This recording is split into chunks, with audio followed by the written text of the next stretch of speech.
30 तारखेपर्यंत महापालिकांबाबत सगळं चित्र स्पष्ट होईल, मुख्यमंत्री फडणवीसांची प्रतिक्रिया।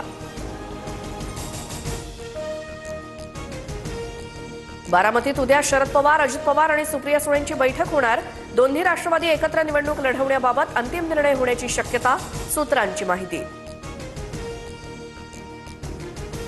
पुण्यात 2 राष्ट्रवादी एकत्र लढणार नाहीत, अजित पवारांसोबत जाणार नाही, महाविकास आघाडीसोबत लढण्यास सुप्रिया सुळेंनी सांगितलं, अंकुश काकडेंचा दावा। पुण्यातल्या जिजाई बंगल्यावर अमोल कोल्हेंनी अजित पवारांची भेट घेतली। काल युतीची चर्चा फिसकटली। आज अमोल कोल्हे दादांच्या भेटीला गेल्यानं चर्चांना उधाण। ठाकरेंची सेना आणि मनसेत चर्चा, उद्या निर्णय जाहीर करू, तर शरद पवारांनी सोबत यावं ही सर्वांचीच इच्छा, संजय राऊतांची माहिती। महायुतीकडनं उत्तर भारतीय आकर्षित करण्यासाठी स्ट्रॅटेजी, भाजप योगी आदित्यनाथ आणि मैथिली ठाकूर यांना प्रचारात उतरवणार, उत्तर भारतीयांची संख्या अधिक असलेल्या वॉर्डमध्ये प्रचार करणार।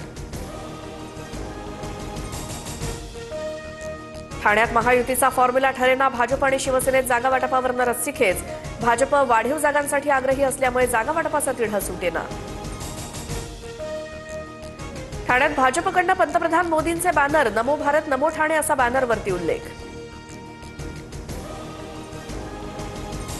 चांदीची 2.5 लाखांकडे झेप, चांदी 10,500 रुपयांनी तर सोनं 1,400 रुपयांनी महागलं।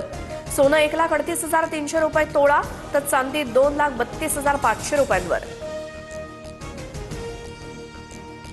मुंबईतल्या हवेची गुणवत्ता घसरली, हवा अतिवाईट श्रेणीत, AQI 195 वरती पोहोचला।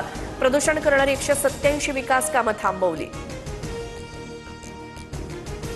पारा आणखी घसरणार, नवीन वर्षाचं स्वागत थंडीच्या कडाक्यानं होणार। अनेक शहरांचं तापमान 10 ते 12 अंशांपर्यंत घसरलं।